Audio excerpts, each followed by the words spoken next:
kwa muda tu, shida za dunia zitapita, tusikate tamaa, japo safari imezidi kuwa ngumu, magumu tunayopitia. Yesu ndiye suluhisho kwa maisha yetu, amini kwake yeye mwaminifu, atatatua shida zetu. Tukifika ng'ambo ya mto, machozi yatafutwa.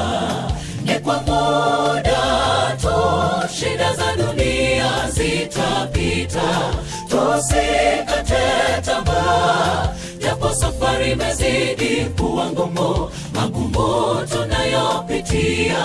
Yesu ndiye suluhisho kwa maisha yetu, amini kwake yeye mwaminifu, atatatua shida zetu. Tukifika ng'ambo ya